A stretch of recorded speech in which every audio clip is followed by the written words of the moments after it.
Assalamualaikum warahmatullahi wabarakatuh dan selamat pagi semua. Okey, baik. Jadi pada hari ini kita akan sambung ke topik yang berikutnya lah. Okey, jadi sebelum ni kita dah membincangkan berkaitan isu-isu moral berkaitan dengan isu kekeluargaan dan sosial lah. Okey, baik. Untuk hari ini kita akan melihat isu-isu moral berkaitan dengan isu alam sekitar yang berlaku di negara kita lah, ataupun di Malaysia.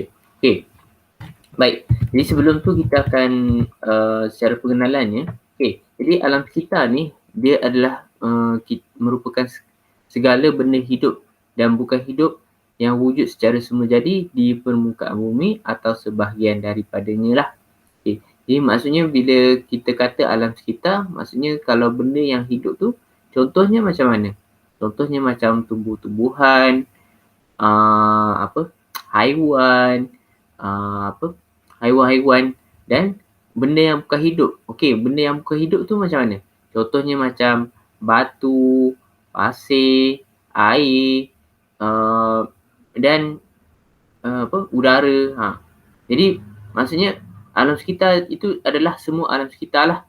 Tetapi biasanya kalau kita kata alam sekitar ni, biasanya kita sering kata ataupun kaitkan dengan flora dan fauna. Okey, baik. Untuk flora dan fauna ni biasanya bunga lah. Jadi flora ni maksudnya bunga. Okey, manakala fauna ni pula adalah hidupan ataupun haiwan yang ada di sekitar dalam sekeliling kita lah.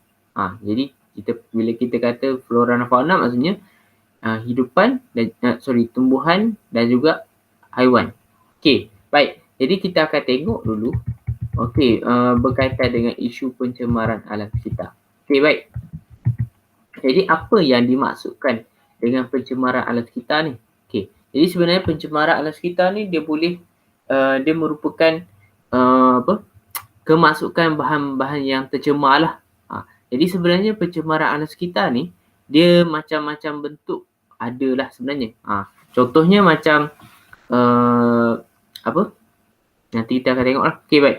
Jadi contohnya pencemaran macam bunyi, pencemaran udara, pencemaran air, pencemaran tanah, pencemaran bau dan sebagainya lah.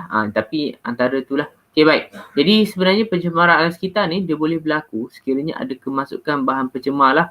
Contohnya macam ada bahan kimia yang masuk.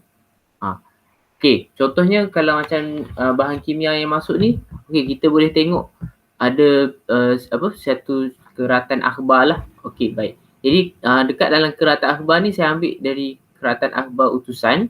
Okay. Jadi untuk ini dalam keratan akhbar ni dia menceritakan berkaitan dengan operasi kilang haram faktor pencemaran udara di Pasir Gudang.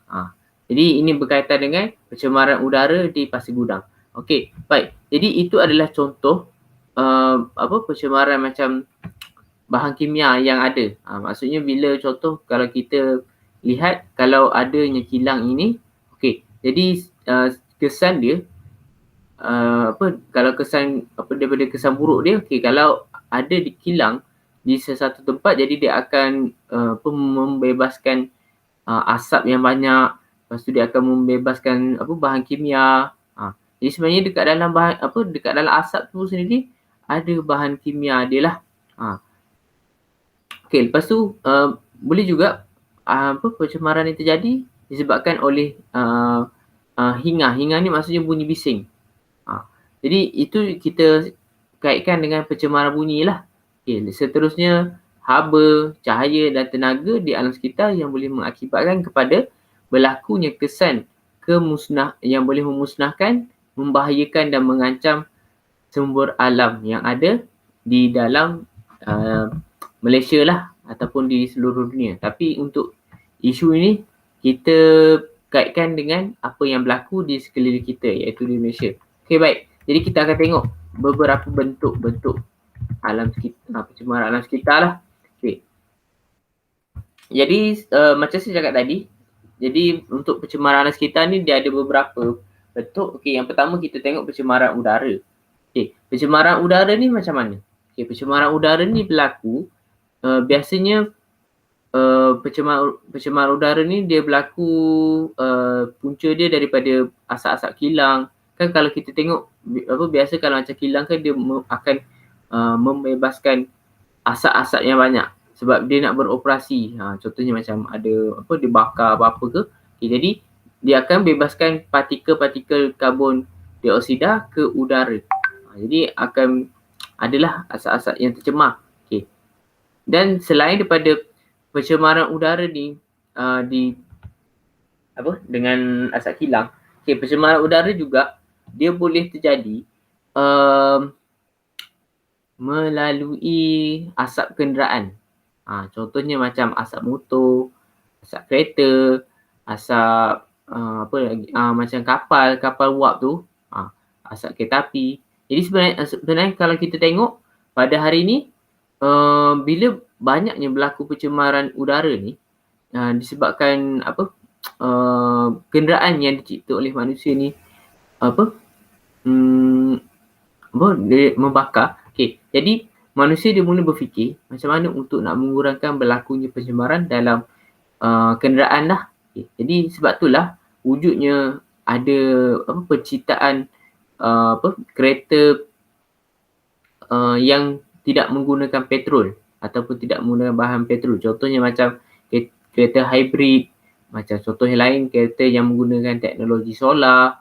Okay. Tapi benda tu masih lagi terhad lah. Jadi sebenarnya kalau kita tengok dengan ada ciptaan-ciptaan seperti itu, dia dapat mengurangkan sedikitlah pencemaran udara yang berlaku. Okay. Ataupun kita tengok kalau pernah dengar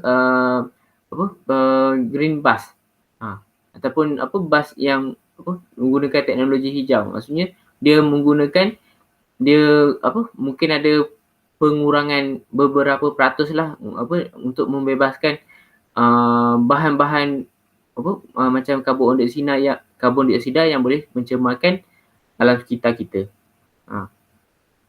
Okey, selain pada tu ada juga pencemaran air. Okey, pencemaran air ni macam mana? Okey, pencemaran air ni contohnya macam sekejap saya tengok. Okey, pencemaran air ni saya bagi satu keratan akhbar. Okey, yang ini berlaku juga di Pasir Gudang. Okay, yang mana berlakunya pencemaran air apabila air yang jernih itu dia bertukar menjadi hitam serta berbau busuk. Okay. Jadi kalau kita tengok pencemaran air ni juga dia boleh berlaku disebabkan salah satunya sebab faktor kilang lah. Kilang kan, bila kilang kan dia nak membuang sisa-sisa bahan ke sungai, ataupun mungkin juga boleh jadi pencemaran air ni sisa-sisa domestik. Sisa domestik ni macam mana? Contohnya macam pertanian. Kalau kita tengok macam pertanian, tak kira lah sama ada pertanian atau peternakan, kadang-kadang dia akan membuang sisa-sisa tersebut lah. Contohnya kalau macam peternakan, jadi dia akan contohnya macam makanan daripada nak bersihkan makanan daripada ayam, contohnya macam makanan lembu ke apa, nak bersihkan kandang lembu. Jadi dia akan mengalirkan sisa tadi tu, dia akan alirkan ke sungai. Biasanya macam itulah. Yang biasa, sebab yang tu yang senang cara orang buat. Okey, contoh yang lain apa lagi pencemaran air ni? Okey, pencemaran air ni mungkin juga boleh terjadi sebab mencemarkan air. Okey, kita buang sisa toksik. Jadi mungkin kita membuang buang sampah merata-rata ke, atau mungkin juga ada orang yang membuang macam sisa-sisa bahan-bahan toksik lah ke sungai. Okey, itu contoh pencemaran alam sekitar, pencemaran air lah. Okey, yang seterusnya adalah pencemaran tanah. Okey, jadi sebenarnya kan tanah pun dia boleh tercemar. Okey, sekiranya kita melakukan beberapa aktiviti lah. Okey, baik. Jadi saya akan tunjuk contoh pencemaran tanah. Okey, jadi ini adalah contoh dekat Pahang. Okey, dulu dekat Pahang dalam tahun dalam beberapa tahun, dia ada buat satu perlombongan bauksit lah.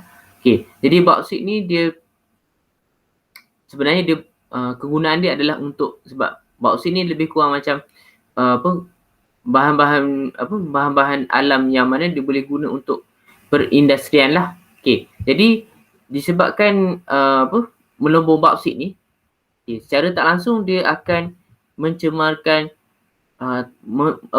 akan ada pencemaran tanah lah sebenarnya. Lagi satu, pencemaran tanah juga dia boleh terjadi sekiranya kita buat pertanian. Pertanian pun boleh jadi juga pencemaran tanah. Sebab itulah macam kalau kita tengok biasanya kalau orang menanam kan, dia kalau cara yang menanam yang baik, dia akan katakanlah ada dalam 6 petak kawasan untuk pertanian lah. Jadi mungkin orang dia akan tanam mungkin 3 petak ataupun mungkin 4 petak, lagi 2 petak dia akan biarkan. Kenapa dia biarkan? Supaya dia nak pastikan adanya kesuburan tanah tersebut dulu. So jadi mungkin untuk pusingan seterusnya dia akan gunakan lagi 4 petak termasuk yang dua yang dia biarkan tadi tu. Lepas tu lagi 2 petak yang mungkin dah guna tu dia akan biarkan untuk maksudnya tidak ada pertanian dekat situ. Itu untuk nak memastikan kesuburan tanah berlaku lah. Baik. Jadi sebenarnya pencemaran tanah juga boleh jadi kalau pertanian ni, macam kata kalau kita macam buat pertanian, kita pun meracun serangga. Jadi sebenarnya tujuan kita nak racun serangga, tak nak bagi serangga tu masuk ke dalam tanaman kita. Tapi secara tak langsung, racun tersebut dia boleh mencemarkan keadaan tanah. Itu pencemaran tanah lah. Baik, seterusnya pencemaran bunyi. Pencemaran bunyi ni yang biasa ada dekat sekeliling kita. Kita boleh tengok contohnya macam ni. Ni. Jadi kita tengok kat sini Jabatan Sekitar dia menguatkuasakan kawalan pencemaran bunyi keadaan bermotor. Jadi maksudnya salah satu punca pencemaran motor ni kita boleh lihat pencemaran motor pula. Pencemaran bunyi ni dia terhasil dari segi motor. Selain tu juga pencemaran bunyi juga dia boleh terjadi sekiranya contohnya macam kalau kamu duduk di kawasan yang berdekatan dengan lapangan terbang. Mungkin kalau contohnya kalau dekat sini ada yang siapa-siapa yang duduk dekat kawasan Sepang ke ataupun mana-mana lapangan terbang lah ada dekat Malaysia ni. Jadi kalau kita tengok kan biasanya kalau lapangan terbang ni dia akan buat jauh daripada kawasan rumah orang lah yang tu yang sepatutnya. Sebab benda tu selain daripada kapal terbang tu dia perlu untuk dia perlu untuk pergi mendarat sebab kapal terbang kan besar. Jadi dia perlukan ruang yang banyak tanpa gangguan bangunan. Selain pada tu dia juga memerlukan kita panggil dia sebagai kalau misal katalah kalau kamu duduk dekat dengan kapal terbang, jadi ada kemungkinan untuk bunyi bising tu boleh mengganggu ketenteraman kita lah. Jadi nanti kalau misal kata contohlah bila kamu dah berkejaya nanti, kalau kamu nak beli rumah, pastikan ada jarak yang jauh daripada kapal terbang lah. Jadi sebenarnya mungkin kalau kebaikan kalau rumah dekat dengan kapal terbang ni mungkin kalau kita nak pergi ke mana-mana senang, betul. Tapi dia punya kelemahan dia, kamu terpaksa menghadapi bunyi bising daripada kapal terbang tu. Tu kelemahan dia lah. Contoh yang lain kalau pencemaran bunyi ni mungkin boleh jadi juga dengan kereta api. Ini mungkin orang yang mungkin duduk di berdekatan dengan landasan kereta api ke, jadi dia akan rasalah sebenarnya akan adanya pencemaran bunyi di situ. Maksudnya kalau kereta api lalu je, dia akan bunyi bising. Dan mungkin akan mengganggu lah sebenarnya. Lepas tu apa lagi? Contoh lain kalau pencemaran bunyi ni, kita tengok hon-hon yang berbunyi di jalan. Jadi kalau kita tengok kalau bandar-bandar besar memang banyak kereta, jadi berlaku ada hon-hon ataupun bunyi yang dikeluarkan daripada kereta ni boleh mencemarkan alam. Sebab tu kalau kita tengok dekat apa macam jalan-jalan macam highway yang dibina kan, kadang-kadang dia ada buat satu macam macam satu benda yang macam boleh mengedap udara bunyi.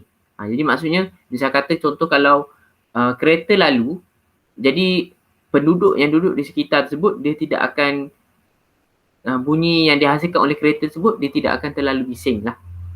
Tu inilah contoh. Okey, baik, contoh selain tu kita juga ada pencemaran bau lah. Pencemaran bau ni macam-macam. Dari segi contohnya macam ni, pencemaran bau. Saya tunjuk ke rata akhbar. Okey. Jadi pencemaran bau 102 penduduk dipindahkan, 2 wanita sesak nafas. Okey, kejadian ini berlaku di Johor Bahru. Jadi pencemaran bau ni mungkin boleh terjadi, yang pertamanya mungkin daripada kilang. Jadi pencemaran bau juga yang pertama yang biasanya kilang lah. Tapi pencemaran bau mungkin juga boleh terjadi dengan contohnya kalau macam kata kamu duduk di berdekatan dengan tempat buangan sampah. Jadi kalau kita tahu kalau tempat buang sampah ni maklumlah, maksudnya memang banyaklah sampah yang akan terkumpul kat situ. Jadi sebab itulah kalau kita tengok kalau sebuah biasanya kalau orang tempat pembuangan sampah ni dia akan diletak berjauhan dengan kediaman orang ramai lah. Jadi mungkin dia akan letak di kawasan yang terpencil. Kalau macam di Port Dickson ni yang saya tahu, dia ada di kawasan Cuah macam tu. Dia dekat kawasan utara Port Dickson lah. Jadi maksudnya dekat kawasan tu mungkin tak ramai orang. Jadi dia letak kat situ. Jadi sebenarnya macam kalau bau daripada tempat pembuangan sampah pun boleh menyebabkan berlakunya pencemaran bau. Lagi apa lagi? Mungkin pencemaran bau daripada angin kita pun boleh berlaku pencemaran bau. Tapi kalau angin ni orang kata taklah banyak sangat. Kalau kita nak bandingkan dengan kilang ke. Pencemaran bau juga mungkin boleh jadi dari segi pertanian. Peternakan. Sebab contohnya macam misal kata kalau kita duduk dekat dengan kilang ayam ke, ataupun ladang ayam, ataupun mungkin ladang babi, ladang khinzir. Jadi mungkin dekat situ dia dah menghasilkan bau-bau yang busuk, yang boleh menyebabkan kita tak selesa untuk buat aktiviti kita seharian. Ataupun mungkin juga pencemaran bau ni dia boleh jadi juga sekiranya contoh kita duduk berdekatan dengan tempat loji najis. Faham tak maksud saya? Maksud saya kan kalau macam kalau kita tengok dekat taman perumahan yang moden pada hari ni, dia punya dia akan ada tempat loji indah water tu. Kan loji indah water, loji najis lah. Jadi dekat situ dia akan kumpulkan semua najis yang ada. Jadi contoh sekiranya orang yang duduk berdekatan dengan loji indah water tu, jadi dia akan rasalah pencemaran bau tu macam mana. Baik. Jadi kita tengok dulu apakah punca-punca berlakunya pencemaran alam sekitar. Yang pertama kita akan tengok dulu pencemaran udara. Jadi macam saya cakap tadi, pencemaran udara ni dia adalah merupakan pembebasan bahan kimia yang berbahaya ataupun benda asing lain ke dalam atmosfera kita lah. Contohnya macam mana? Contohnya macam karbon monoksida, sulfur dioksida dan nitrogen dioksida. Jadi sebenarnya kalau kita tengok pencemaran udara macam karbon monoksida ni dia akan ada di asap-asap kilang lah biasanya. Karbon ni monoksida. Sulfur ni biasanya dia macam kalau kita tengok macam contoh kalau bau daripada najis. Sebenarnya bau daripada najis pun dia boleh mencemarkan udara kita lah. Kalau dalam satu kuantiti yang banyak lah. Contohnya macam tempat pembuangan najis.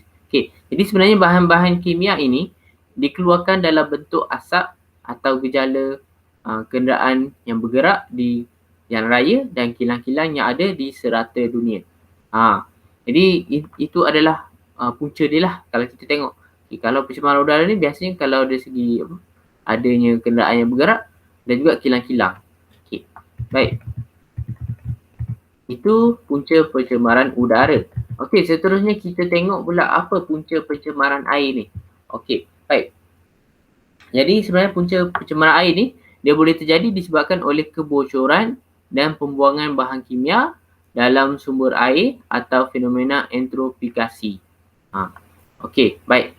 Jadi maksudnya adanya berlaku pembuangan bahan kimia ke dalam sumber air. Contohnya kalau orang buang sisa toksik tu ataupun macam kilang-kilang kan. Kalau kilang kita tengok dia akan buang sisa-sisa kilang tersebut ke dalam air. Dia memang dah tak ada tempat lain lagi nak buang. Jadi terpaksa nak tak nak dia kena buang ke dalam air lah. Okey. Fenomena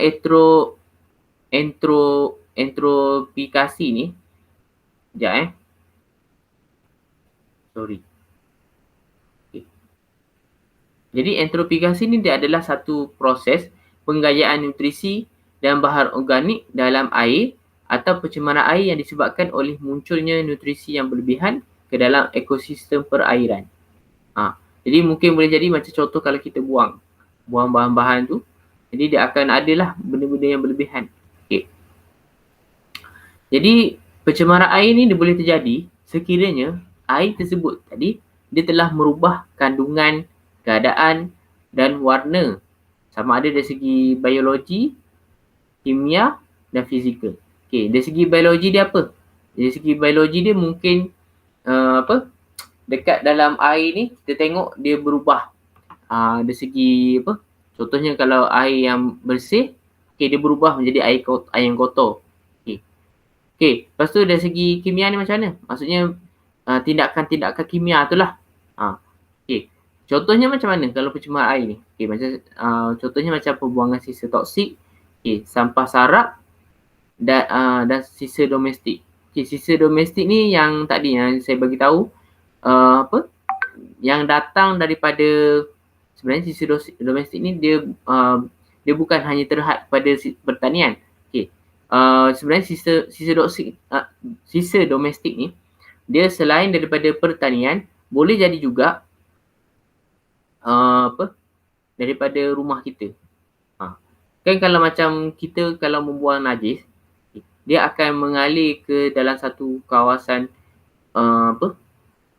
tempat buang najis lah. Tapi itu yang cara yang baru. Tapi kalau kita tengok macam kampung-kampung, kalau kampung-kampung yang lama, mungkin dia tidak ada tempat yang buang najis yang betul lah.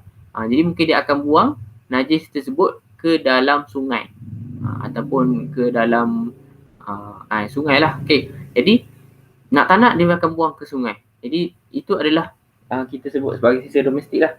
Okay. Sisa domestik ni boleh terjadi dalam rumah kita dan juga macam pertanian, macam peternakan, boleh jadi benda tu. Okay. Itu punca pencemaran air ni berlaku lah. Okay, seterusnya kita tengok pencemaran tanah. Okay. Pencemaran tanah ni dia berlaku disebabkan oleh adanya resapan bahan kimia seperti logam yang berat, hidrokarbon dan racun serangga ke dalam tanah. Jadi pencemaran kimia ni contoh macam bahan kimia kalau macam pelumbungan, contoh macam bauksit, ataupun pelumbungan biji timah. Jadi kalau kita tengok orang nak dapatkan biji timah ni, dia nak tak nak memang akan adanya pencemaran jugalah. Okey, sebab dia nak buang, dia nak mengasingkan antara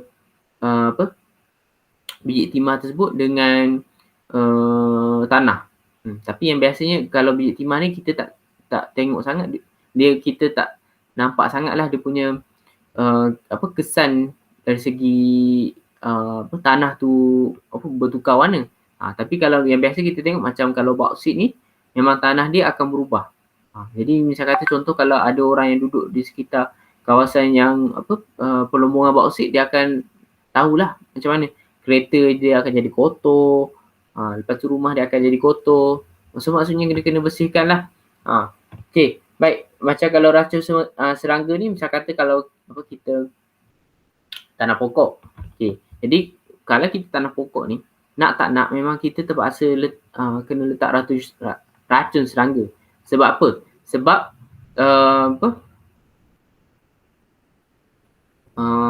sebab nak tak nak, kalau kita tak letak racun serangga, jadi mungkin serangga tadi tu dia akan makan kita punya pokok kita.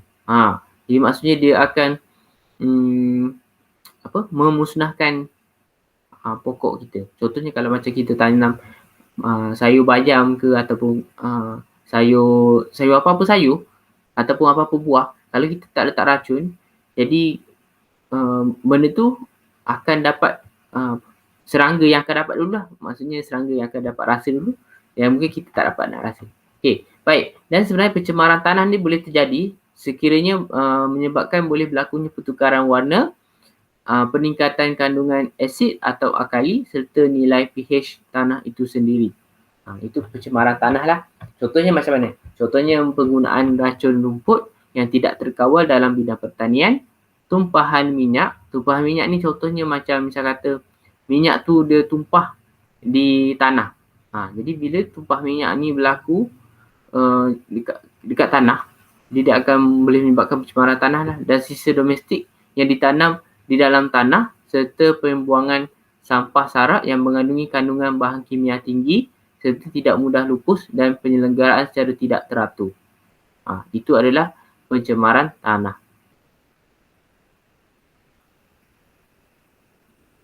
Okey, baik, seterusnya kita tengok pencemaran bau pula. Okey, baik, untuk pencemaran bau ni dia berpunca daripada sistem domestik yang tidak terancang lah sebenarnya. Jadi macam mana sistem domestik yang tidak terancang ni? Contohnya macam katakanlah macam kawasan kampung lah. Okay. Kalau macam kawasan kampung ni kita tengok dia tidak ada tempat nak buang sisa-sisa najis. Jadi dia akan buang ke sungai. Jadi ataupun dia akan buang ke satu tempat yang tak terancang lah. Maksudnya mungkin berdekatan dengan rumah. Dan mana benda ni boleh jadi pencemaran bau. Okey. Lepas tu pencemaran bau juga boleh disebabkan penggunaan bahan kimia dalam industri. Contohnya pepejal getah, kelapa sawit. Okay. Itu pun boleh juga jadi pencemaran bau ni lah. Okey, baik. Okey, seterusnya penyelenggaraan sisa pepejal dan septik yang tidak teratur. Okey, yang ni macam saya cakap tadi, contohnya macam indah water tu. Okey, dan peternakan haiwan. Okay. Lagi boleh juga jadi disebabkan oleh pemilik rumah. Pemilik rumah ni macam contohnya macam kata kita ni tanam sesuatu benda yang tak mudah untuk lupus. Dan benda tu boleh berbau. Itu boleh berlaku juga pencemaran bau. Okey, baik, seterusnya pencemaran bunyi. Okey, pencemaran bunyi ni biasanya kita sebut pencemaran bunyi sekiranya ada berlakunya satu bunyi bising yang boleh didengari tetapi melebihi 80 decibel. Okay. Jadi sebenarnya untuk bunyi ni dia ada ukuran dia tersendirilah. Macam mana kita nak tahu dia mengganggu bising ke ataupun tak bising. Okay. Contohnya macam mana kalau pencemaran bunyi? Contohnya macam pembesar suara, alunan muzik yang kuat, lepas tu bunyi enjin dekat pesawat. Sebab tu saya cakap tadi. Kalau macam kata contoh kalau kamu nak cari rumah, jangan cari rumah ataupun tinggal berdekatan dengan lapangan terbang. Okay, jadi mungkin kalau dari segi kebaikan dia memang betul.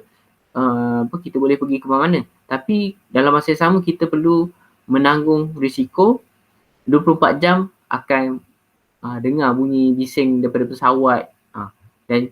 Okey. Jadi contoh lain macam industri berat. Industri berat ni mungkin dekat kawasan kilang lah. Kilang. Lepas tu macam kadang-kadang hilang pun ada juga yang bising. Okay. Jadi itu adalah punca-punca berlakunya pencemaran. Okey, baik. Seterusnya kita tengok apa kesan pencemaran ini kepada alam sekitar kita. Sebenarnya banyaklah kesan. Yang pertama mungkin boleh menjejaskan kesihatan dan produktiviti harian. Okey, contohnya macam mana? Contohnya macam sekiranya ada berlakunya pencemaran bau. Contohlah kalau kita duduk berdekatan dengan kawasan pembuangan sampah. Okay. Jadi dia secara tak langsung dia boleh menjejaskan kesihatan kita dan juga produktiviti kita. Jadi mungkin kalau kita nak buat aktiviti nak keluar rumah, kita jadi macam tak selesa sebab kita ada pencemaran bau tu kita rasa.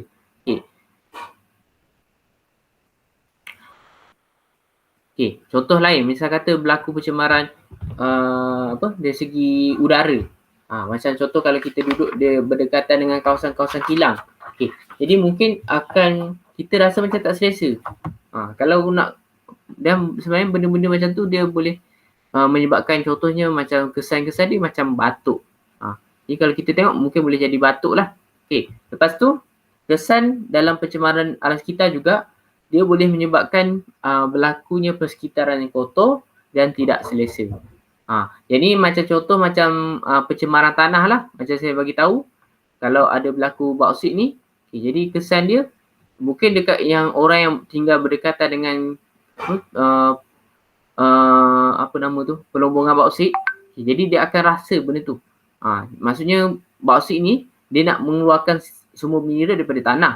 Jadi kesan dia tanah-tanah tersebut dia akan boleh mencemarkan kereta, boleh mencemarkan rumah dan bangunan-bangunan. Okay.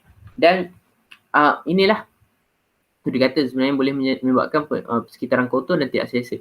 Okay, seterusnya kesan daripada pencemaran ni kita boleh lihat berlakunya masalah bekalan air bersih. Yang ni khususnya untuk pencemaran air lah. Kalau berlakunya pencemaran air, sebab kita tengok dalam kehidupan manusia ni, benda yang paling penting adalah air dan makanan. Ingat benda yang paling penting air dan makanan. Itu adalah benda yang asas. Jadi misal katalah contoh kalau dekat satu kawasan ni, kawasan untuk dia nak dapatkan air yang bersih, contohnya macam sungai. Kalau macam orang dulu-dulu dia nak dapatkan air bersih, dia mesti ambil air kat sungai. Okay. Jadi katakanlah dekat kawasan tu dah tercemar sebab ada orang buang sisa sampah kat situ. Jadi kita akan ada masalah lah untuk nak dapatkan bekalan air bersih. Dan mungkin boleh jadi juga kesan yang lain. Kalau macam kata contohlah kita ambil air tadi tu yang bercampur dengan najis. Jadi dia akan berlaku wabak penyakit lah. Contohnya macam kita tengok macam malaria, taun, denggi. Malaria ni tahu tak penyakit macam mana? Malaria ni kalau tak silap saya dia disebabkan oleh nyamuk. Kalau tak silap saya lah. Dia macam denggi juga. Cuma dia beza dia mungkin jenis nyamuk kot. Macam tu lah. Sebab malaria ni dia saya tak ingat nyamuk jenis apa, tapi dia kalau denggi ni memang nyamuk jenis denggi lah. Kalau malaria ni pun dia ada nyamuk juga. Okay. Baik. Lepas tu kalau macam taun ni, contohnya kalau macam kata kita ambil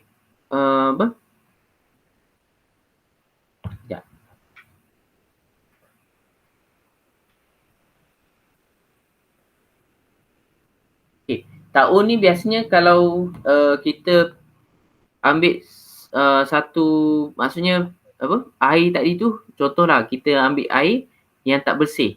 Sebab tu kalau kita tengok, kalau orang dulu dia nak elak daripada penyakit taun ni, dia kena air tu dia kena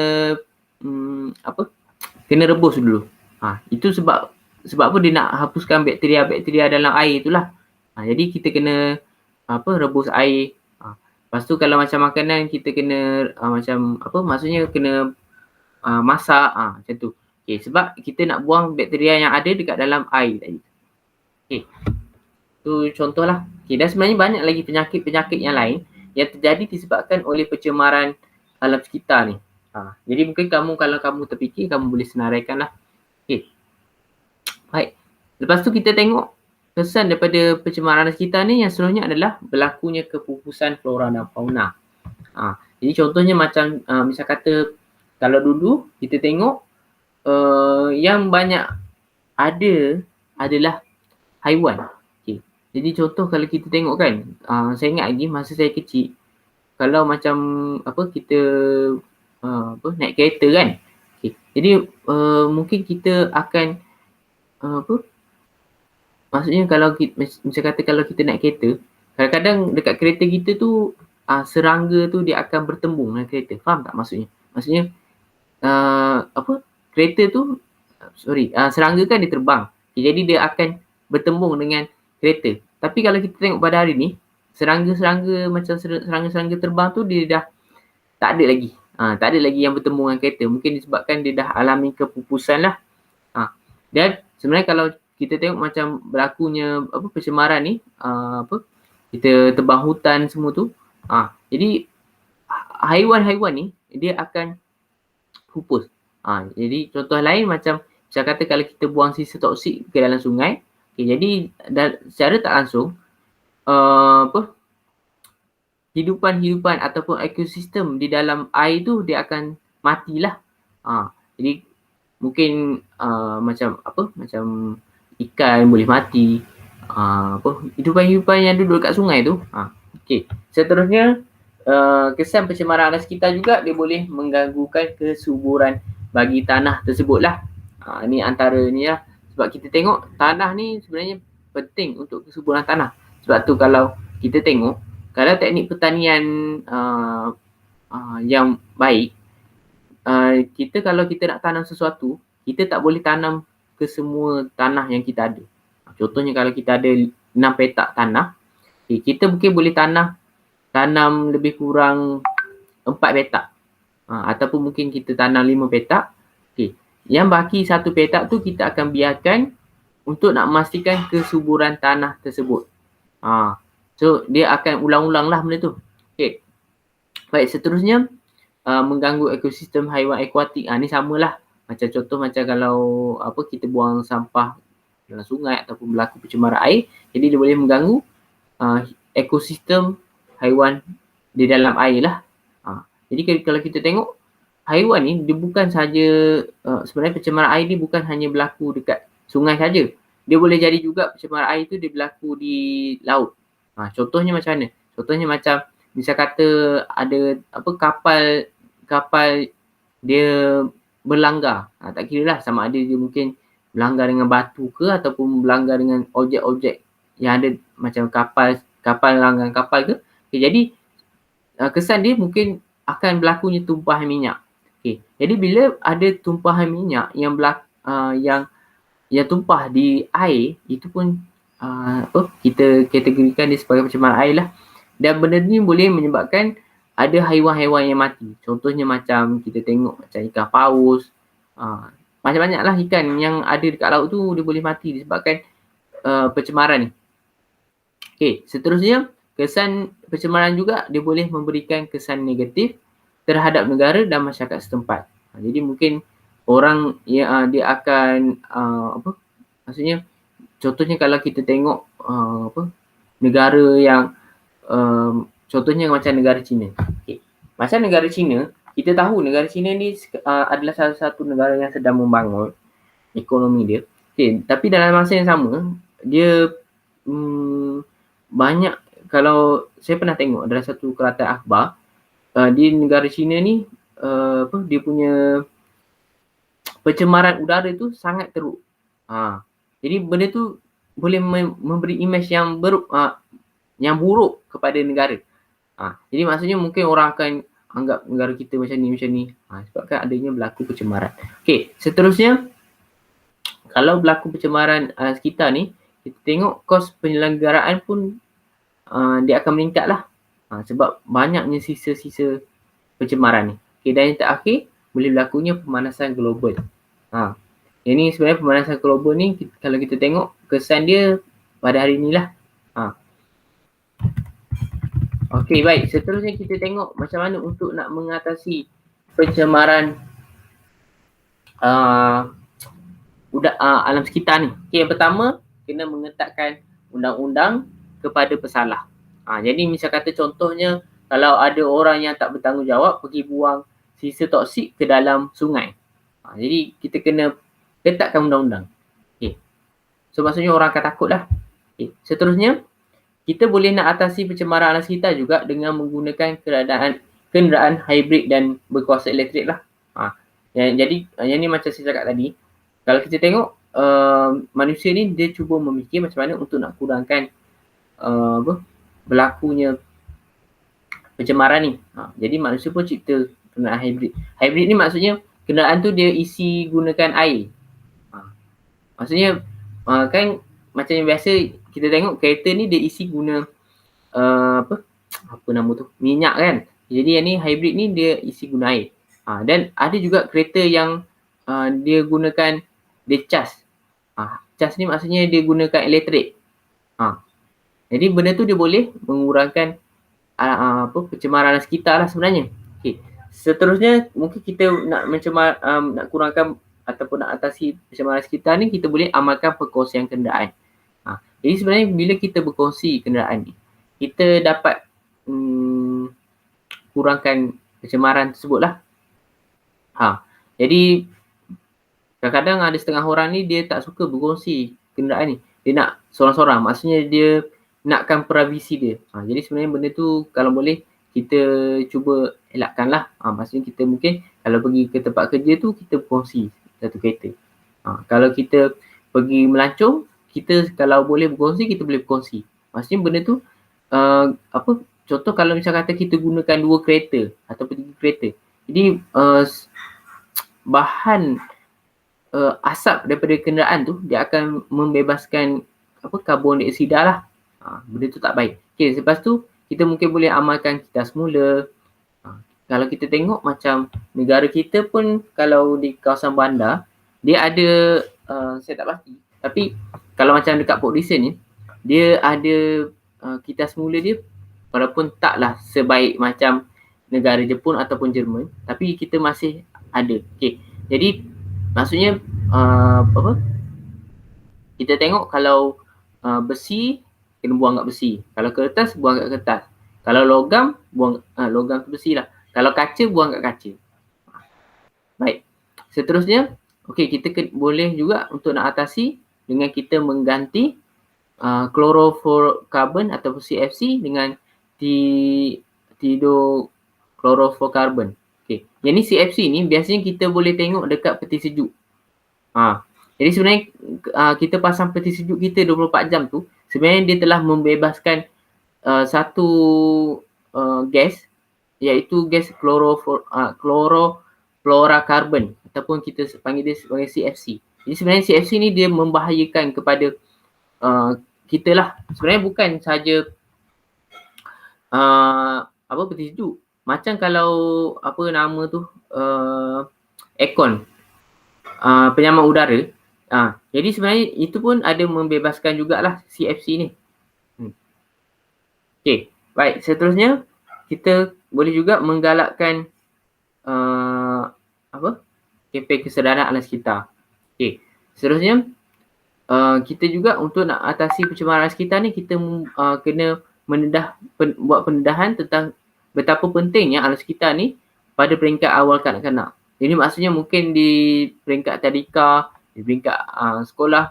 Jadi kena adalah kesedaran alam sekitar ni. Sebenarnya bukan tanggungjawab sekolah saja kena menyedarkan. Sebenarnya ibu bapa pun kena main peranan juga. Sebab kalau kita tengok anak-anak ni dia akan ikut ibu bapa dia. Contohnya kalau ibu bapa dia buang sampah merata-rata, jadi anak dia akan ikut jugalah apa yang ibu bapa dia buat je. Jadi itu pentingnya kita kena dedahkan betapa pentingnya alam sekitar ni pada peringkat kanak-kanak. Dan yang terakhir sekali, kita kena buat satu kerjasama dengan semua pihak bagi untuk nak menangani isu pencemaran alam sekitar ini. Okey. Baik. Seterusnya kita pergi kepada kesimpulan. Okay, secara kesimpulan ni kita boleh lihat pencemaran alam sekitar ni haruslah kita bendung bersamalah supaya alam sekitar ni terus terpelihara. Okay. Dan sebenarnya untuk tanggungjawab ni, dia telah menjadi satu tanggungjawab kita untuk bersama-sama dalam merealisasikan bumi hijau agar kemajuan pembangunan dan teknologi tidak mengganggu ekosistem alam. Okay. Jadi kita tengok tanpa adanya alam sekitar yang bersih dan terpelihara ni, kita tidak dapat untuk menikmati kehidupan yang lestari dan mungkin generasi akan datang akan menanggunglah akibat daripada apa yang kita buat pada hari ini. Okey, baik. Jadi saya rasa itu saja untuk kelas hari ini. Kalau ada apa-apa soalan yang kamu nak tanya, boleh tanya nantilah. Okey. Jadi saya sudahi dulu dengan sekian, terima kasih.